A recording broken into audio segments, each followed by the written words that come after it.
네, 김효식 삼성 액티브자산운용 팀장 모시고 산업 분석 함께합니다. 어서 오십시오. 네, 안녕하세요. 삼성 액티브자산운용의 김효식 팀장입니다. 네, 팀장님, 오늘 주제가 이제 글로벌 기후테크 산업의 부활입니다. 기후테크라고 하니까 좀 용어가 생소하긴 한데 이 기후테크 산업이 정확히 뭘까요? 일단 쉽게 말씀드리자면 기후변화의 악영향에 대응하기 위한 모든 기술을 총칭하는데요.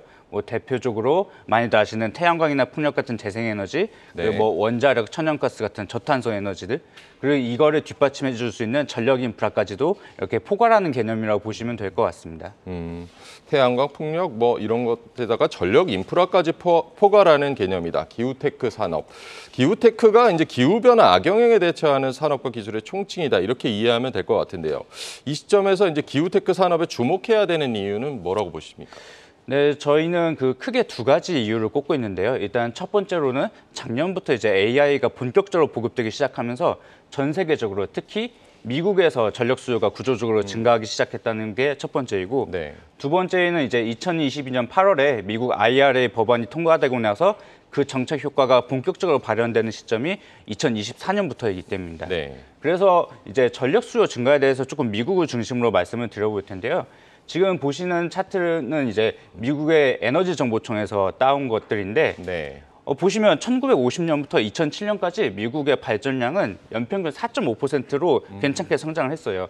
그런데 2007년부터 2022년까지는 이게 성장률이 0.1%로 정체가 됐단 말이죠. 근데 올해 3월에 뉴욕타임즈에서 재미난 기사가 하나 나왔었어요.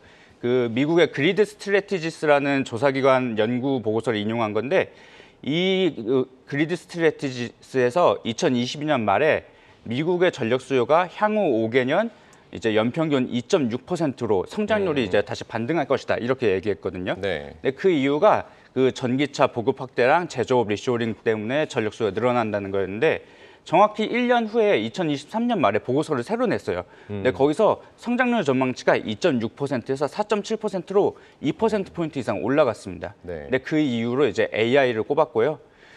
그리고 또 이제 국제에너지기구에서도 비슷한 논조의 보고서가 있었는데 차트를 한번 보여드리자면 국제에너지기구에서는 2022년에 전 세계 데이터 센터의 전력 사용량이 460테라와트시 정도라고 이제 예측을 했는데 이게 전체 소모량의 한 2% 정도 되거든요. 근데 이 AI의 발달 때문에 2026년에는 이게 620에서 1050테라와트시, 그러니까 평균 치면 한 835테라와트시 정도로 크게 늘어날 것으로 봤는데 이게 연평균 성장률이 22년부터 26년까지 16%에 달하는 겁니다. 근데 과거에 2015년부터 22년까지의 성장률은 8%였거든요. 이게 성장률이 더블이 된다고 본 거죠. 미국의 전력 수요 급증과 맞물려서 이 기후테크 산업에 좀 주목을 해봐야 될 것 같습니다. AI 기술 확산, 이 전력기기 수요 아까 말씀을 해주셨는데 전력기기 관련 주가 역시 좋은데 전망은 좀 어떻게 보십니까? 네, 사실 저희 회사에서는 이 미국하고 유럽의 전력기기 산업은 몇십 년 만에 큰 사이클이 돌아왔다고 보고 있는데요.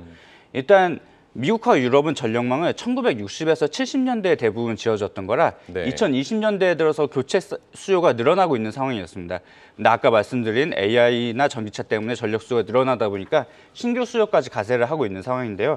그래서 미국의 이제 통계청에서 따온 이제 데이터를 한번 보여드리자면 미국의 전력기기 신규 수주액은 2023년에 1,700억 달러 정도를 기록을 했는데 이게 직전 업사이클인 2007년 고점이 1,300억 달러였거든요. 그러니까 한 30% 정도 증가한 수치인 거죠.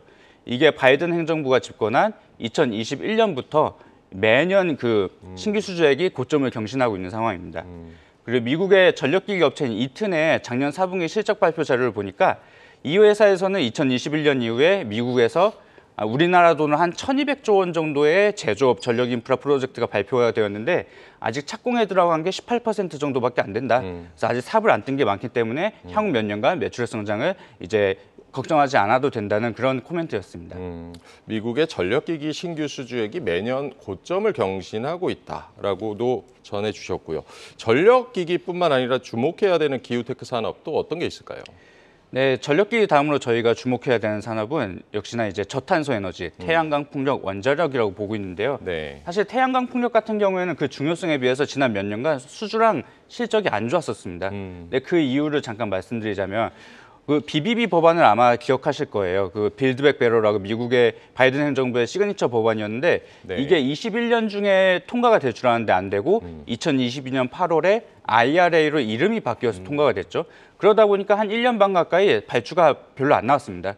근데 이제 IRA 통과되고 나서 2023년에 수주가 크게 회복되었는데 풍력의 예를 한번 들어드릴게요. 네. 글로벌에 이제 풍력 터빈 회사가 큰 게 4개가 있는데 이 회사들의 합산 신규 수주를 따보면 2019년을 정점으로 해서 22년까지 내리 빠지거든요.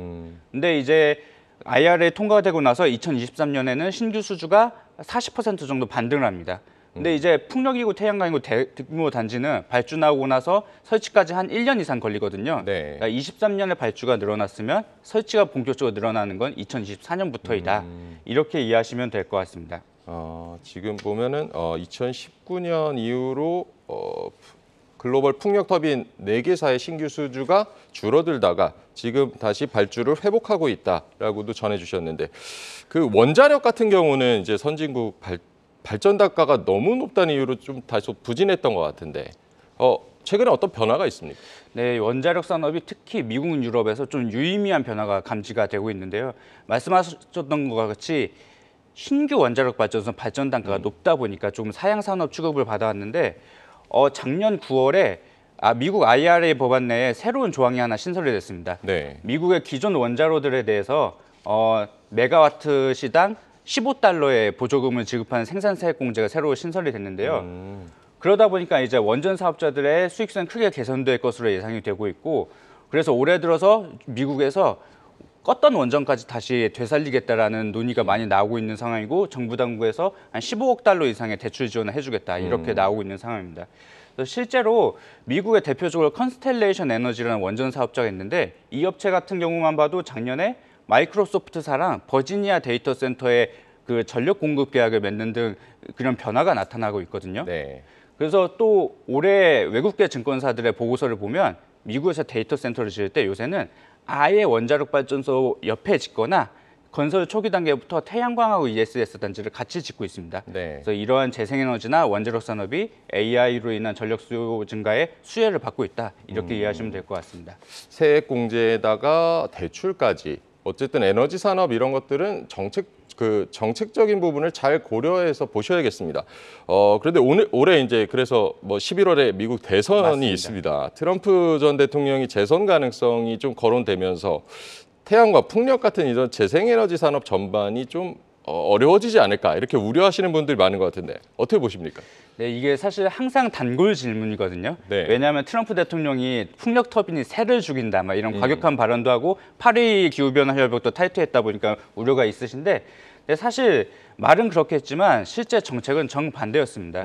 그 트럼프 행정부 시절에 그 태양광 세액 공제는 한 번 연장을 해줬고요. 육상 풍력 같은 경우에는 2번이나 기간 연장을 해줬었고 해상 풍력 세액 공제 같은 경우에는 아예 없던 걸 신설해주기까지 했습니다. 네. 그래서 미국의 지도를 하나 보여드릴 텐데 미국 지도를 보시면 최근에 대규모 풍력하고 태양광 단지들이 많이 발생하는 지역들은 대부분 그 중서부 지역들인데 이 중서부 지역들이 공화당 텃밭이 많아요. 근데 여기서 대규모 투자와 고용이 일어나다 보니까 공화당도 섣불리 건드릴 수가 없습니다.